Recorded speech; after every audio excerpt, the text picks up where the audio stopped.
नमस्कार, बहुत स्वागत है आप सभी का न्यूज इंडिया पर। मैं हूं आपके साथ नीतू गुप्ता। हम लेकर आए हैं आपके लिए खास शो मिस्टर चीफ मिनिस्टर। इस शो में हम आपको बताते हैं कि आपके राज्य के मुख्यमंत्री आपके लिए आगे आने वाले दिनों में क्या कुछ करने वाले हैं।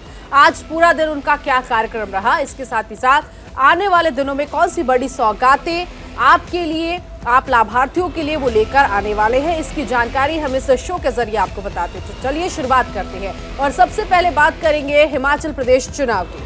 हिमाचल चुनाव को लेकर छत्तीसगढ़ के मुख्यमंत्री भूपेश बघेल लगातार चुनावी रैलियों में हिस्सा ले रहे हैं। सीएम भूपेश बघेल ने हिमाचल के सतौन में प्रतिज्ञा परिवर्तन रैली में शिरकत की। उन्होंने जनसभा को संबोधित करते हुए कहा कि हिमाचल में कांग्रेस का परचम लहराएगा और कांग्रेस की ही सरकार बनेगी। सुनवाएंगे आपको। नहीं हुआ, बेरोजगारी आपको नहीं दी, महंगाई आपको नहीं दी, कि कुछ नहीं दिया, बहुत कुछ दिया है। महंगाई, बेरोजगारी, ये सब उन्होंने दिया है। अब उसे लौटाने का, ब्याज सहित लौटाने का समय आ गया है। जो आपका काम न करे, किसानों को, बागबानों को, खेती की उपज की कीमत न दे, उससे बदला चुकाने का अवसर आया है। ये हमारे नौजवान खड़े हैं, इनको बेरोजगार बना के रखा है, उससे बदला लेने के समय आया है। हमारी माताएं बहनें हैं, 200 रुपये लीटर में खाने का तेल और 1100-1200 रुपया रसोई गैस, ये बदला लेने का समय है। आप सब परिवर्तन करना चाहते हैं कि नहीं करना चाहते हैं? परिवर्तन करना चाहते हैं, हाथ उठा के समर्थन करें। आप सब ने परिवर्तन का मन बना लिया है।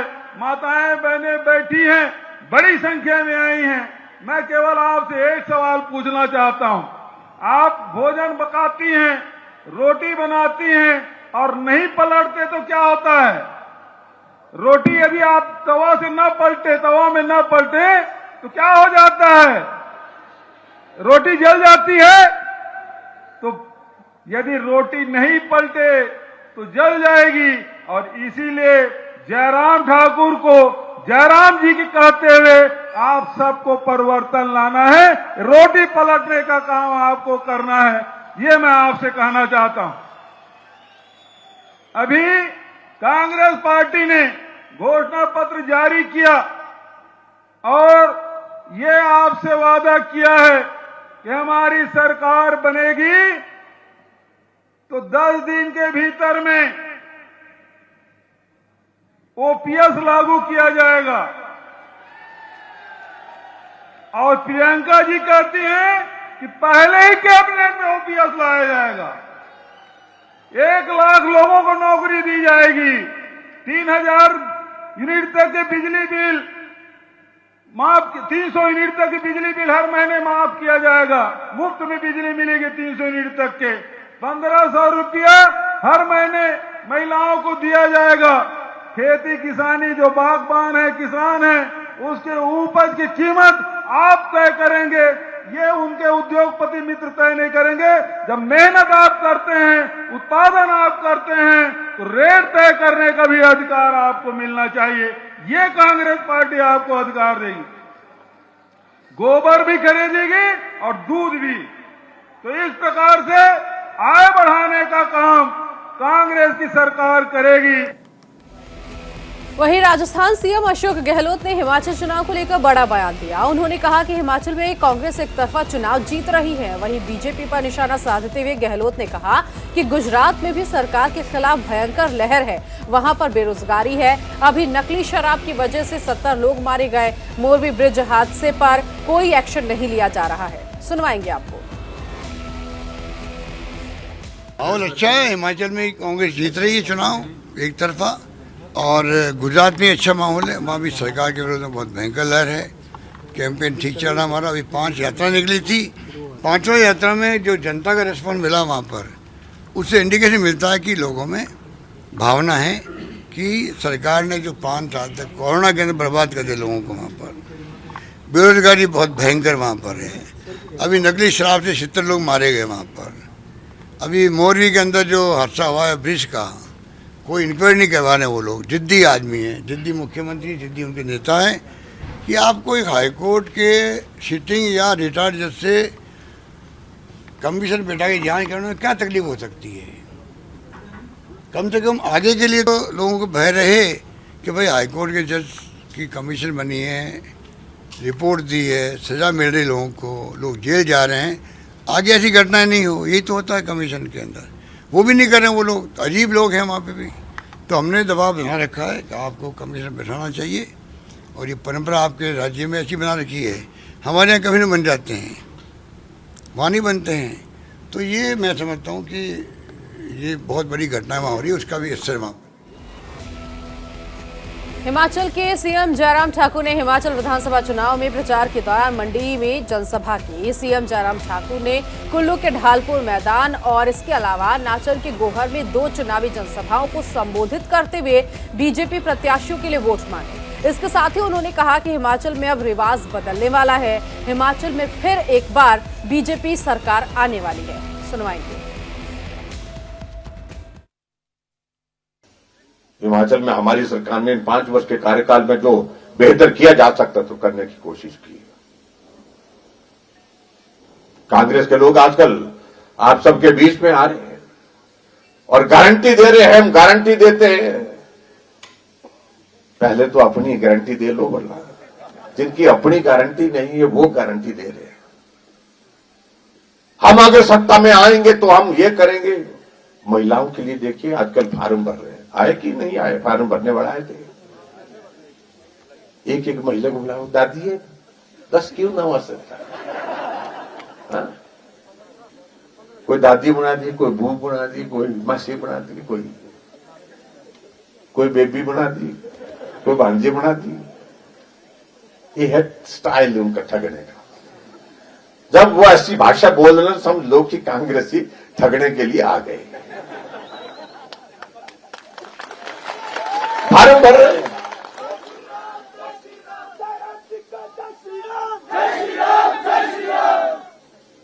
हमारे इलाके में भी घूमे होते, मेरे को लगे मिलने लोग बोलते कांग्रेसी आए बोलते यहाँ पर फार्म ले भरने। बोलते मारे, मैं क्या भर रहे फार्म में? बोलते पिन से लगने। और एक बुजुर्ग ने कहा कि भाई पिन से तो लगा दिए जयराम ने। बोलता है यहाँ मिलने और तो पिन से तो इतने मिले। अब कैसे? लेकिन अब मैं आपको बता रहा हूं कि ये पिन सिर्फ ने कांग्रेसियों को लगा के रखी है। उनको लगी हुई है, लेकिन पूरे देश में लगी उनको।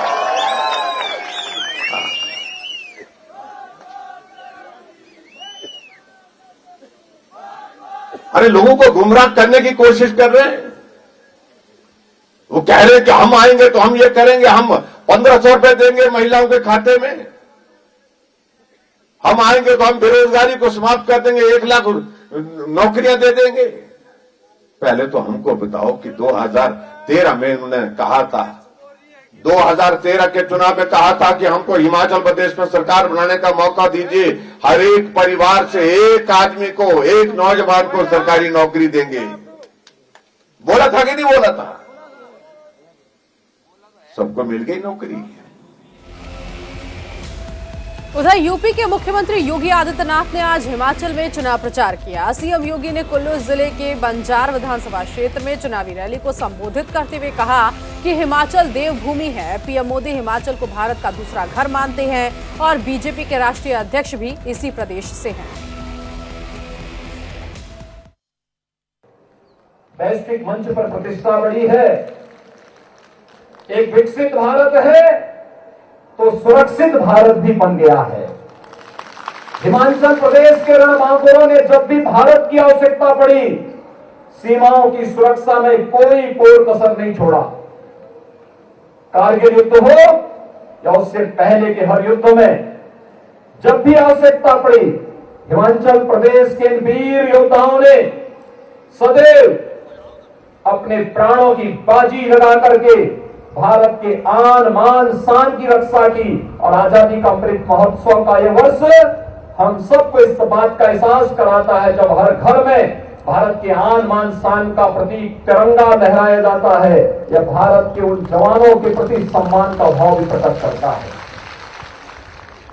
भाइयों बहनों, मैं आज आप सबका यही इसी बात के लिए आह्वान करने के लिए आया हूं। एक विकसित भारत के निर्माण के साथ ही गुलामी के अंशों को सर्वथा समाप्त करना प्रधानमंत्री जी का दूसरा प्रण रहा। विरासत का सम्मान करना, अयोध्या में राम मंदिर का निर्माण हो या फिर काशी में काशी विश्वनाथ धाम का निर्माण, केदारपुरी का पुनर्निर्माण का कार्य हो या महाकाल के महालोक के लोकार्पण का कार्यक्रम, यह भी विरासत का सम्मान है। और उन राष्ट्र नायकों को जिन्होंने देश की आजादी के लिए अपना सर्वस्व न्यौछावर कर दिया था, उनका स्मरण भी विरासत का सम्मान है। एकता पर ध्यान देना, बिना भेदभाव के शासन की योजना का लाभ हर नागरिक तक पहुंचा देना और साथ साथ विकास की योजनाओं को बिना भेदभाव की हर व्यक्ति तक पहुंचाने के साथ ही एक भारत श्रेष्ठ भारत की परिकल्पना को साकार भी करना है। मैं देख रहा था, मैं पिछले 5 दिनों से हिमाचल प्रदेश के चुनाव प्रचार के साथ आ रहा हूं और सचमुच मातृभूमि के प्रति क्या भाव होना चाहिए, प्रकृति की जटिलता और चुनौती के बावजूद हिमाचल प्रदेश का प्रत्येक नागरिक उस भाव के साथ जुड़ा हुआ है। ये सब देखने को मिल रहा है और हिमाचल प्रदेश का तो सौभाग्य है कि प्रधानमंत्री मोदी जी अपना दूसरा घर हिमाचल प्रदेश को मानते हैं। हिमाचल चुनाव को लेकर उत्तराखंड के मुख्यमंत्री पुष्कर सिंह धामी भी एक्शन मोड में है। सीएम धामी ने कहा कि हिमाचल के लोगों से उम्मीद है कि हिमाचल और तेजी से आगे बढ़ेगा और बीजेपी सरकार ने भी अच्छा काम किया है। लोग भी विकास को अनवरत रूप से जारी रखेंगे और रखना चाहते हैं। भी दायित्व देती है, जिम्मेदारी देती है, जहां हमारी आवश्यकता होती है। हम सब लोगों को यही बचपन से सिखाया जाता है, हमारी पार्टी में सभी को कार्यकर्ताओं को कार्यकर्ता भाव से लगना है और पार्टी ने जो हिमाचल के चुनाव में सभी कार्यकर्ताओं को लगाया है उसमें हम लोग भी लगे हुए हैं और हमारे देश के यशस्वी प्रधानमंत्री मोदी जी के नेतृत्व में हिमाचल के अंदर लोगों के अंदर एक बड़ी उम्मीद है कि अब हिमाचल और तेजी से आगे बढ़ेगा और जो सरकार चल रही है उसने भी बहुत 5 सालों में अच्छा काम किया है। इसके कारण से लोग वहां पर विकास को अनवरत रूप से जारी रखेंगे, जारी रखना चाहते हैं, इसलिए फिर से वहां पर सरकार बनाएंगे। देखिए, चूंकि वहां पर जनसंपर्क हमारे पार्टी के लोगों ने और हमारे जो प्रत्याशी हैं संजय सूद जी, उनका पूर्व से ही निर्धारित कार्यक्रम था और वहीं मेरा भी कार्यक्रम लग गया, तो सभी के साथ मिलना हुआ, अच्छा लगा। पूरी माल रोड में घूमे, हिमाचल के शिमला वासियों से, सब लोगों से हम लोगों ने मत की और समर्थन की अपील की और बड़ा अच्छा लगा। लोग अपनी दुकानों से बाहर आए, जगह जगह पर खड़े हुए, लोगों ने स्वागत किया और समर्थन का भरोसा दिया। ये चूंकि मैं उत्तराखंड का जब चुनाव चल रहा था तब भी भोजन अगर हम कहीं पर करें तो काफी समय लग जाता है और उसके कारण से जहां सभी कार्यकर्ता सब लोग अपने अपने प्रत्याशी चुनाव के प्रचार में और चुनाव कार्य में लगे होते हैं, तो ऐसे में मैंने पहले से ही तय कर रखा था और मेरा एक शेड्यूल है कि मैं अपनी रोटी अपने साथ ही लेकर चलता हूं और सूखी सब्जी होती है और रोटी होती है तो वो मैं कहीं भी उसमें चॉपर में या जहां भी जगह मिलती है वहीं पर उसको ले लेते हैं। देखिए, उत्तराखंड के लोगों ने एक संकल्प लिया है कि उत्तराखंड को हिंदुस्तान का श्रेष्ठ राज्य बनाएंगे। हमारा जो संकल्प है, अब हमारा संकल्प है उत्तराखंड को आगे बढ़ाने का, उत्तराखंड को गति देने का, उत्तराखंड को उन्नति देने का, उत्तराखंड को प्रगति की ओर ले जाने का संकल्प है हमारा नए उत्तराखंड का। गुजरात के मुख्यमंत्री भूपेंद्र पटेल को उनके निर्वाचन क्षेत्र घाट लोढ़िया से उम्मीदवार बनाया गया है। हालांकि कई मौजूदा विधायकों के टिकट भी काट दिए गए। बता दें कि पिछले विधानसभा चुनाव में पाटीदार आंदोलन का चेहरा रहे हार्दिक पटेल और के नाम की सूची शामिल की गई। इस दौरान गुजरात सीएम भूपेंद्र पटेल ने कहा कि मुझे उम्मीदवार नामित होने पर खुशी हो रही है। पीएम मोदी और गृह मंत्री अमित शाह के मार्गदर्शन में हम चुनाव में प्रयास कर रही हैं। हम सबसे बड़ी पार्टी बनने जा रहे हैं और सभी रिकॉर्ड तोड़ेंगे।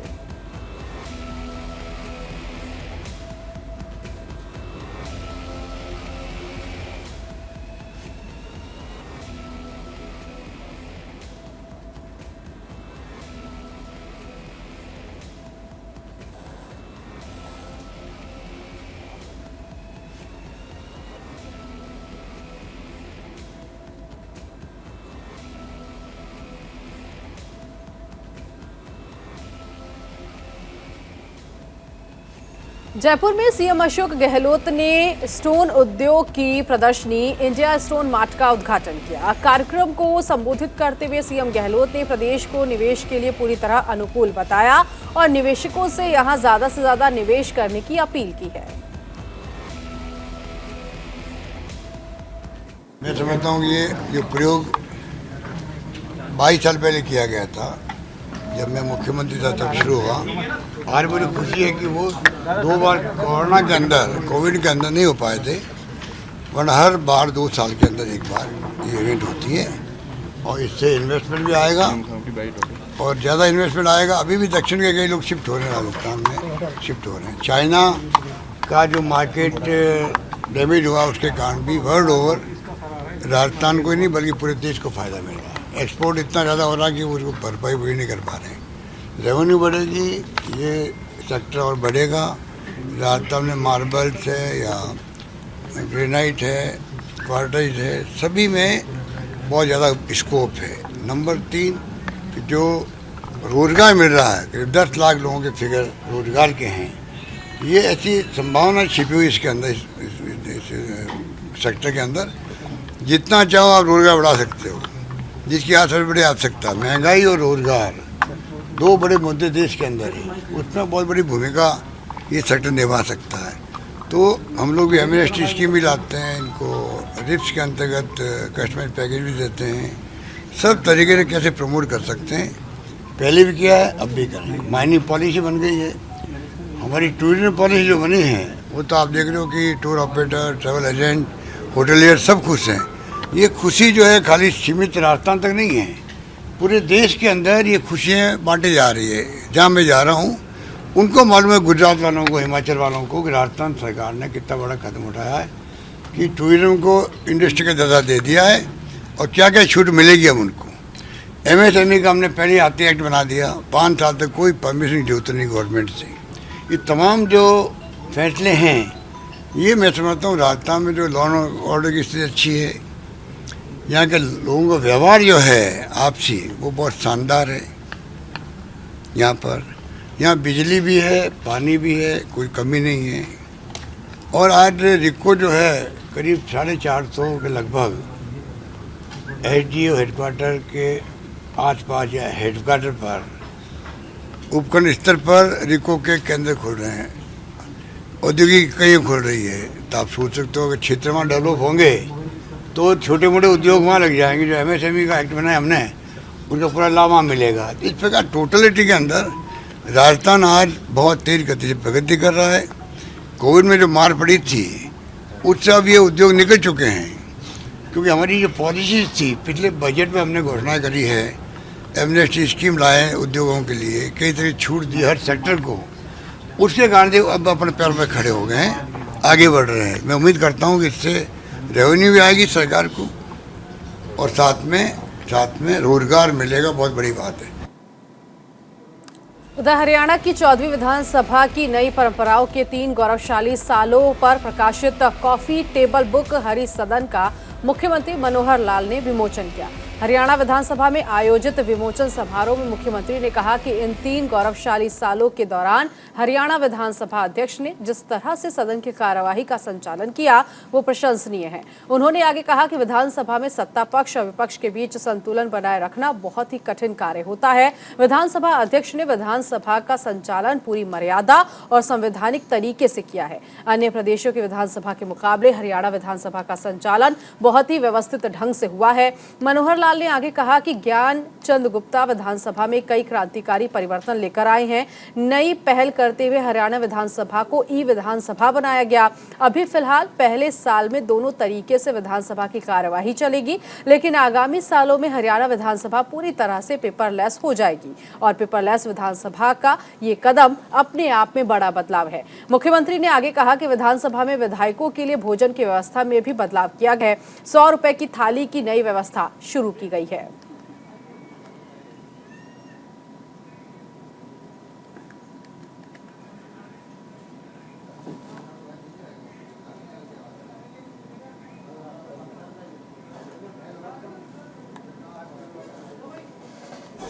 और इसी के साथ इस बुलेटिन में अभी के लिए बस इतना ही। बाकी की तमाम खबरों के लिए आप बने रहिए न्यूज़ इंडिया के साथ। नमस्कार।